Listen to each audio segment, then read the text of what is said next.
Buenos días, estimados participantes. A continuación desarrollaremos el tema de las tasas de interés y la evaluación de bonos. ¿Cuál es el concepto de las tasas de interés? La tasa de interés se aplica normalmente a instrumentos de deudas, como los préstamos bancarios o los bonos. El rendimiento requerido se aplica por lo general a los instrumentos patrimoniales, es decir, a las acciones comunes. Es el costo de los fondos obtenidos por medio de la venta de una participación en la propiedad. ¿Y qué cosa es la tasa de interés real? La tasa de interés real es la tasa que crea un equilibrio entre la oferta de ahorros y la demanda de fondos de inversión. Es un mundo perfecto sin inflación donde los proveedores y demandantes de fondos no tienen preferencias de liquidez y no existe riesgo alguno. Ahora bien, ¿cuál es la definición de la tasa de interés nominal? Es la tasa de interés que realmente cobra el proveedor de fondos y paga el demandante de fondos. ¿En qué difiere la tasa de interés nominal de la tasa de interés real? Difieren en dos factores. Uno, las expectativas inflacionarias que se reflejan en una prima de inflación o las características del emisor y la emisión, tales como los riesgos inherentes y las previsiones contractuales que se reflejan en una prima de riesgo. Son muchos los factores que influyen en el equilibrio de las tasas de interés. Nos referimos nuevamente a la inflación, que es la tendencia en el alza de los precios de la mayoría de los bienes y servicios. El riesgo, que lleva a los inversionistas a esperar un mayor rendimiento sobre su inversión. Mientras mayor riesgo, el inversionista pide más rendimiento. La preferencia de liquidez, que se refiere a la tendencia general del inversionista al preferir los valores a corto plazo. O sea, quiere valores, acciones que nos den plata a corto plazo.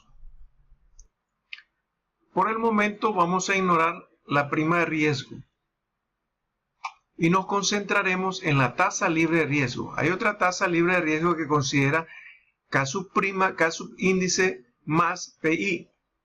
La tasa libre de riesgo representada por R sub F es igual a la tasa de interés real más una prima de inflación. O sea, para convertir la tasa libre de riesgo, cobramos la tasa de interés real más una prima de inflación. Entonces, la tasa de interés nominal está determinada por K asterisco más PI, que significa tasa de interés real más una prima de inflación más una prima de riesgo, que es la que nos va a determinar el periodo de tiempo en el cual el inversor tendrá su inversión expuesta a un determinado riesgo. Veamos el siguiente ejemplo sencillo para comprender un poco los términos de inflación y la tasa de interés. Marilyn Carbo tiene $10 para comprar dulces que cuestan 25 centavos. Entonces ella puede comprar con esos $10 40 dulces. La tasa de interés nominal para depósitos a un año es actualmente del 7% y la tasa de inflación que se espera para el año siguiente es del 4%. Si Marilyn invirtiera los $10, ¿cuántos dulces podría comprar en un año? En un año Marilyn va a tener sus $10 más el 7% de interés, lo cual daría $10.70. Debido a la inflación, ¿cuánto costaría el dulce? El dulce costaría un 4% más de 0.25 centavos, lo que es igual a 26 centavos. Como resultado, Marilyn podría comprar los $10.70, que es la cantidad de plata que tiene con la ganancia obtenida por la tasa de interés nominal, entre los 0.26, que es el precio del dulce con el 4% de inflación. Entonces él podría comprar 41.2 piezas. ¿Cómo encontramos el incremento en el poder de compra? Lo encontramos con esta relación 41.20, que son las piezas que compra, ganándose el interés de 7% y sumándole un 4% de inflación dividido entre 40, que es la cantidad original de dulces que puede comprar con sus $10. Esto representa su tasa real de rendimiento. El 3% de incremento en el poder de compra representa la tasa real de rendimiento. Vamos a ver un concepto que se llama la estructura temporal de las tasas de interés. Vamos a suponer que un bono del tesoro a 5 años ofrece actualmente un rendimiento del 3% anual. Los inversionistas creen que las tasas de interés van a bajar y esperan que en 5 años, a partir de ahora, la tasa de un bono del Tesoro a 5 años sea del 2,5%. De acuerdo con las teorías de las expectativas, ¿cuál es el rendimiento que un bono del Tesoro a 10 años tiene que ofrecer ahora? Continuemos con el planteamiento anterior y veamos el siguiente ejemplo. Considera al inversionista que compra hoy un bono a 5 años y planea reinvertirlo en otro bono a 5 años en el futuro. O sea que él va a tener un periodo de inversión de 10 años. Y el inversionista espera ganar el 27,5%, ignorando la capitalización. Esto es el 3% anual en los primeros 5 años, que da 3 por 5, 15%, y el 2,5% anual durante los siguientes 5 años, o sea, 12,5% acumulado. Para competir con ese rendimiento, un bono actual a 10 años debe ofrecer el 2,75%, es decir, un bono que pague 2,75% por cada uno de los 10 años produce el mismo 27,5% rendimiento total que se espera que produzca la serie de 2 bonos de 5 años. Por lo tanto, la tasa actual a 5 años es del 3% y la tasa actual a 10 años es del 2,75%. Ahora bien, definamos los conceptos de bonos corporativos. ¿Qué es un bono corporativo? Un bono corporativo es un instrumento de deuda a largo plazo que indica que una corporación ha solicitado en préstamo cierta cantidad de dinero y promete reembolsarlo en el futuro en condiciones claramente definidas. Otro concepto que va implícito dentro del tema de los bonos es la tasa cupón. ¿Y qué es la tasa cupón? La tasa cupón es el porcentaje del valor a la par de un bono que se pagará anualmente como interés, por lo general en 2 pagos semestrales iguales. ¿Y qué es el valor a la par de un bono? Es otro término que se usa en la terminología de los bonos, es la cantidad que solicitó en préstamo la compañía y la cantidad que se debe al dueño del bono en la fecha de vencimiento. La fecha de vencimiento de un bono es el momento en que un bono se vence y se debe reembolsar el valor del principal, o sea, la deuda. Es importante mencionar en el tema de los bonos los convenios restrictivos más comunes. Requieren un nivel mínimo de liquidez. O sea que las corporaciones requieren un nivel mínimo de liquidez para asegurarse contra un incumplimiento del préstamo. Prohíben a la corporación la venta de cuentas por cobrar para generar efectivo. La venta de cuentas por cobrar podría ocasionar un faltante de efectivo a largo plazo si los ingresos se usaran para cumplir con las obligaciones actuales. Imponen límites de activo fijo. El prestatario debe mantener un nivel específico de activo fijo para garantizar su capacidad de reembolsar los bonos. Limitan los préstamos subsiguientes, o sea, no se debe contraer deuda adicional a largo plazo, o los préstamos adicionales se subordinan al préstamo original. Y limitan los pagos anuales de dividendos en efectivo de la empresa a un porcentaje o monto específico. Veamos los aspectos que se manejan en el costo de los bonos del emisor, para el emisor. En general, cuanto más largo es el plazo de un bono, más elevada es la tasa de interés o costo para la compañía por el riesgo que representa. Además, cuanto mayor sea la oferta, menor será el costo en términos porcentuales del bono. También cuanto mayor sea el riesgo de la corporación emisora, mayor será el costo de la emisión. Finalmente, el costo del dinero en el mercado de capitales es la base para determinar la tasa cupón de un bono. O sea que nos basamos en el costo del dinero del mercado de capitales para establecer la tasa cupón de un bono. Nos referiremos a los 3 rendimientos más mencionados de bonos, los cuales son el rendimiento actual, rendimiento al vencimiento y rendimiento hasta el rescate anticipado. Aquí en este tema vamos a enfocarnos en el rendimiento actual y el rendimiento al vencimiento. La mayoría de los bonos corporativos son comprados y conservados por instituciones de inversión como bancos, aseguradoras y sociedades de inversión, y no por inversionistas individuales. Si bien la mayoría de los bonos corporativos se emiten con un valor a la par o un valor nominal equivalente a $1,000, todos los bonos se cotizan como un porcentaje del valor a la par. Un bono con un valor a la par de 1,000 cotizado en 94.07% tiene un precio de 940.07, o sea, multiplicamos el porcentaje por el valor a la par. Los bonos corporativos se cotizan en dólares y centavos, de modo que el precio del día 103.14043 de la compañía CX es 1031.43, es decir, 103.143% por 1,000. En términos generales podemos hablar que la evaluación es el proceso que relaciona el riesgo con el rendimiento para determinar el valor de un activo. Y existen tres factores claves en el proceso de evaluación, que son 1, los flujos de efectivo, 2, el tiempo que transcurre, y 3, una medida de riesgo que determina el rendimiento requerido. Veamos el siguiente ejemplo de evaluación. Celia Sargent desea calcular el valor de 3 activos en los que está considerando invertir. 1, acciones en Michael Enterprises, para lo cual ella espera recibir dividendos en efectivo de 300 anuales en forma indefinida. 2, Pozo Petrolero, espera recibir un flujo de efectivo de 2,000 al final del año 1, de 4,000 al final del año 2 y 10,000 al final del año 4, cuando el pozo se venda. Obra pictórica original, espera venderla dentro de 5 años en 85,000.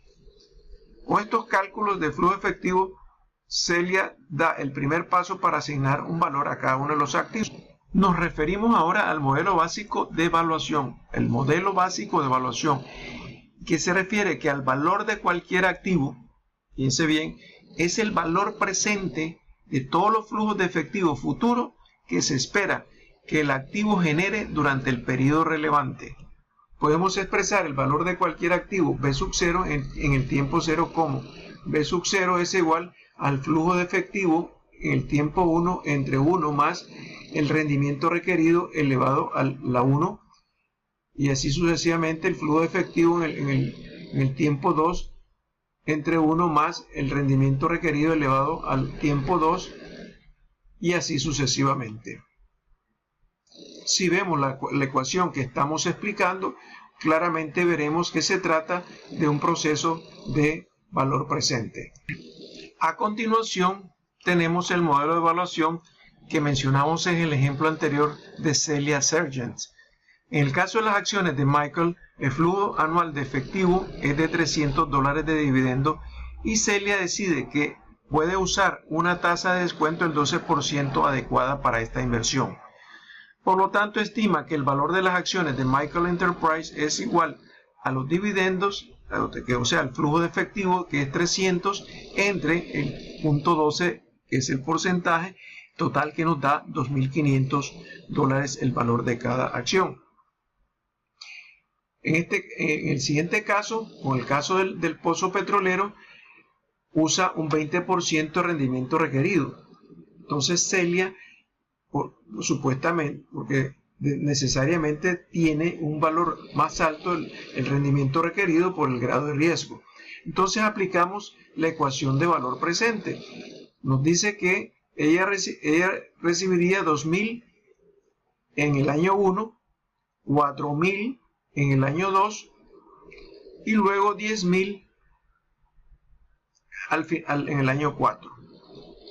Aplicamos la relación de valor presente 2,000 entre 1 más la tasa elevado al periodo 1 más los 4,000 en 1 más la tasa elevado al periodo 2 más los 10,000 que ella recibe en el año 4, que es entre 1 más 0.20 elevado a la cuarta, lo cual nos da que el valor del pozo petrolero, el valor presente, es 9,266,98. Finalmente, Celia calcula el valor de la obra pictórica descontando el pago global esperado en 85,000 de aquí a 5 años al 15%. O sea que Aplicando también la fórmula del valor presente, tenemos que es igual valor futuro, en este caso que es 85.000, entre 1 más el interés, que es 15%, punto 15 elevada a la quinta, porque son 5 años.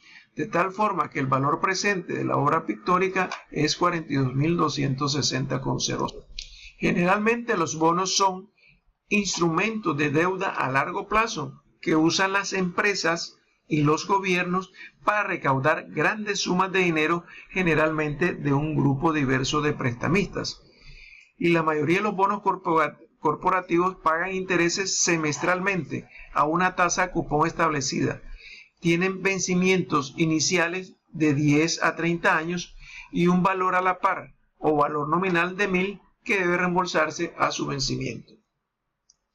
Ahora entramos al tema de evaluación de bonos.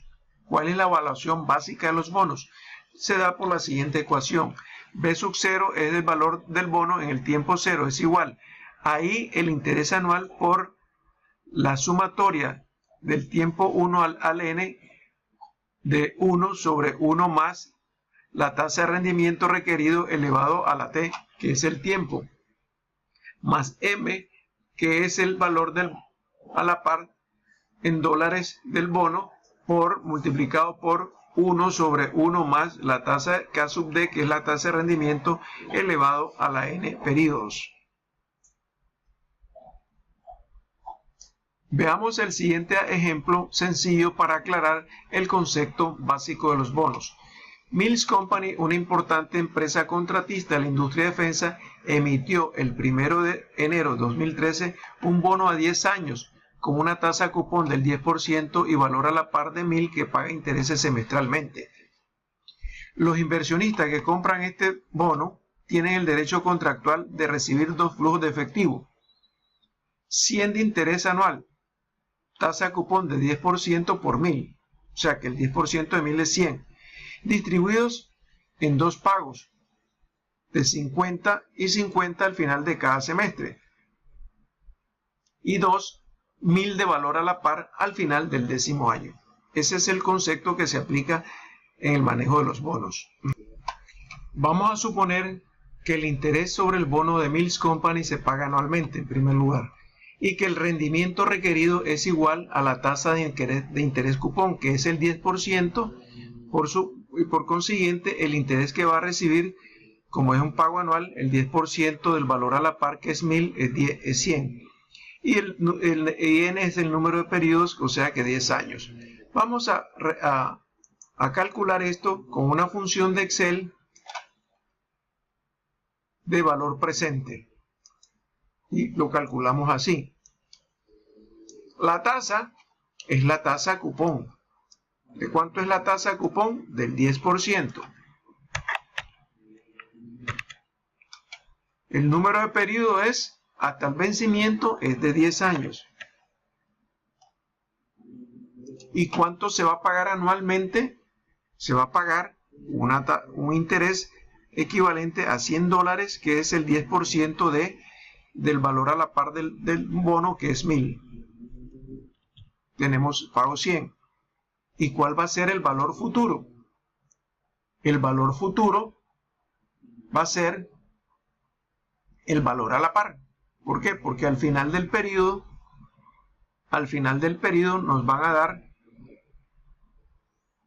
nos van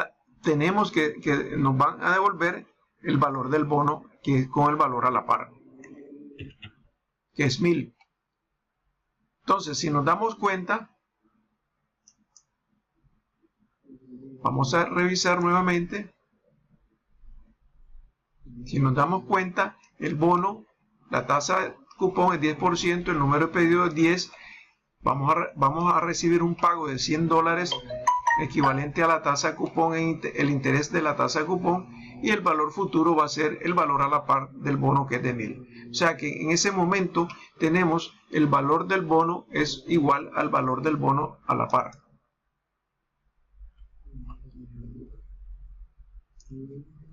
¿Cuál es el comportamiento del valor de los bonos cuando estamos haciendo una evaluación de bonos? Y en la práctica, el valor de un bono en el mercado rara vez es igual a su valor a la par. Siempre que el rendimiento requerido de un bono difiera de la tasa cupón, el valor de este último diferirá de su valor a la par. ¿Qué significa eso? Que si el rendimiento requerido de un bono es 12% y su tasa cupón es 10%, el valor del bono va a ser diferente a su valor a la par. Es probable que el rendimiento requerido difiera de la tasa cupón porque hay una variación, puede haber una variación de las condiciones económicas y lo cual ocasiona una variación en el costo básico de los fondos a largo plazo. Y otra cosa que incide en esto, en que no coincidan, dependiendo de las tasas de interés, de la tasa de rendimiento requerido en comparación con las tasas de cupón, los incrementos del riesgo o costo básico de los fondos a largo plazo. A continuación veremos una tabla donde hay una comparación de los valores de los bonos para diversos rendimientos requeridos de la misma emisión de Mills Company del 1 de enero de 2013, que tiene una tasa cupón del 10%, un plazo de vencimiento de 10 años y un valor a la par de 1000 y paga intereses anuales. Estamos asumiendo que los intereses se pagan anualmente. Si el rendimiento requerido es del 12%, el valor del bono se paga con un descuento por 887, o sea que es menor que el valor a la par. Por eso se dice que rara vez el valor del bono coincide con el valor a la par del bono en el mercado. Si tenemos un rendimiento requerido de 10%, como en el caso anterior, el valor del bono va a ser de 1000 y será igual al valor a la par del Estado. Y si tenemos un rendimiento requerido de 8%, el valor del bono es de 1134.20 y en ese sentido se dice que el bono se compra con una prima al valor. Veamos los cálculos. Aquí están los cálculos equivalentes. 887 es el bono que se compra con descuento, 1134.20 es el bono que se compra con una prima del valor a la par.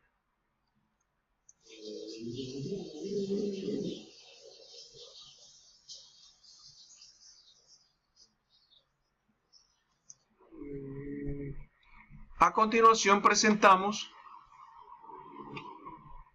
el cálculo directo con la función de Excel con los argumentos de función. En el caso de que el rendimiento requerido esté al 12%, se pone el 12% acá, el 12% encima de la tasa de cupón del 10%, el número de años al vencimiento es de 10 años, se pone 10 años el número de periodos, el pago es un 10% del valor a la par, en este caso 10% de 1000, que es el valor a la par, es 100, y el valor futuro va a ser siempre el valor a la par del bono. Entonces en este caso tenemos el valor que es de 886,99, cerrando el número es 887. De la misma forma, calculamos cuando el rendimiento requerido pasa a 8%. En este caso es cuando nos da que el cupón está en 1134,20 y está por encima del valor a la par. En este caso es cuando se compra con una prima. Un concepto básico en el comportamiento del valor de los bonos: existe el riesgo de la tasa de interés, que es la posibilidad de que las tasas de interés cambien y de que por lo tanto cambie el rendimiento requerido y el valor del bono, que es el caso que vimos en las filminas anteriores cuando cambió el rendimiento requerido de 12, 10% y 8%. Las tasas de interés creciente que disminuyen los valores de los bonos generan una gran inquietud. Cuanto menor es el tiempo hasta el vencimiento de un bono, menos sensible será su valor de mercado a un cambio específico en el rendimiento de mercado. Otra forma de evaluación de bonos es el rendimiento al vencimiento, mencionamos. ¿Y qué es el rendimiento al vencimiento? Es la tasa de interés que gana el inversionista si compran un bono a un precio específico y lo conservan hasta su vencimiento. El rendimiento al vencimiento de un bono con un precio actual que iguala a su valor a la par siempre será igual a la tasa cupón. Cuando el valor del bono difiere del valor a la par, el rendimiento al vencimiento diferirá, por supuesto, de la tasa cupón. En el siguiente ejemplo, vamos a calcular el rendimiento al vencimiento de un bono. El bono de Mills Company, que actualmente se vende en 1080, tiene una tasa cupón de 10% y un valor a la par de 1000. Paga intereses anualmente y tiene 10 años al vencimiento. ¿Cuál es el rendimiento al vencimiento del bono? Siguiendo con el ejemplo, hacemos una tabla en donde en el año 0 el valor del bono es de 1080, entonces se pone con 1080 y un signo negativo. Y los intereses o las tasas cupones son equivalentes al 10% del valor a la par, o sea, el 10% del valor a la par, que es 1000, es 100. O sea que él va a recibir anualmente $100 hasta el año noveno. Como el tiempo de vencimiento del bono es de 10 años, en el año 10 va a recibir los 100 de intereses más el valor a la par del bono, que es 1000. ¿Cómo se calcula en Excel el rendimiento al vencimiento del bono? Se calcula aplicando la función TIR o la tasa interna de retorno, que en este caso hacemos básicamente, vamos a repetir los procedimientos para que lo veamos bien. Agarramos la función TIR, aplicamos y corremos todos los valores a partir del año 0.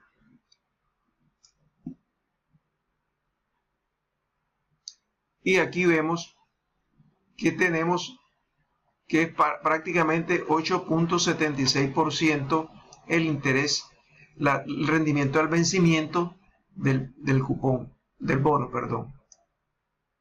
Entonces le damos a aceptar y vamos a ver realmente que tenemos un rendimiento de 8.76, aproximadamente 8.77. Con esto terminamos el cálculo de la evaluación de bonos al vencimiento. Si el rendimiento al vencimiento, los intereses se pagan semestralmente, entonces vamos a encontrar el valor básico de los bonos. ¿Qué es lo que se hace? Se convierte el interés anual I entre 2, dividiéndolo entre 2 para transformarlo en un interés semestral. 2. Se convierte el número de años al vencimiento N al número de periodos al vencimiento de 6 meses, que es multiplicando N por 2. Si el vencimiento, por ejemplo, es a 10 años, estaríamos hablando de 20 periodos. Y convertir el rendimiento anual requerido establecido de bonos con riesgo similar, que también paga intereses semestrales a partir de una tasa K a una tasa semestral, dividiendo la tasa de rendimiento requerida entre 2. Aquí sustituimos valores. Suponemos que el bono de Mills Company paga intereses semestrales. El rendimiento anual requerido establecido es del 12% para bonos de riesgo similar, y entonces calculamos los valores del bono. Es el interés dividido entre 2, 100 entre 2, y tenemos la T de 1 hasta 20 periodos. ¿De dónde sale este 20? De los 10 años multiplicado por los 2 periodos semestrales por año. Y aquí es 1 más 0,12 entre 2, el rendimiento requerido. También lo dividimos entre 2 elevado a la T, que es desde 1 hasta 20, más el valor a la par, que es 1000, por 1 sobre 1 más el rendimiento requerido entre 2 elevado a la 20 periodos, y lo cual da igual 885.30. Aquí calculamos los datos anteriores que se hicieron en una forma manual con la función de Excel, considerando la función de Excel el valor actual. Entonces aquí tenemos el valor actual para encontrar el valor del bono. Entonces tenemos que la tasa es igual Si la tasa anual es del 12%, entonces la tasa semestral va a ser del 6%. El número de periodos, que es de 10 años, se duplica porque son 20 semestres, 10 por 2. El pago de interés semestral va a ser, si anualmente nos daban 10% de 1000, que es el valor a la par, ahora que es 100, ahora vamos a tener el pago dividido entre 2, que equivale a $50. Y el valor futuro, como siempre, va a ser $1000, el valor a la par. Entonces acá tenemos el resultado que nos da 885,30, que es el valor del bono y es resultado de llevarlo a su valor presente. Con esto terminamos la introducción y los conocimientos sobre las tasas de interés y evaluación del bono. Muchas gracias.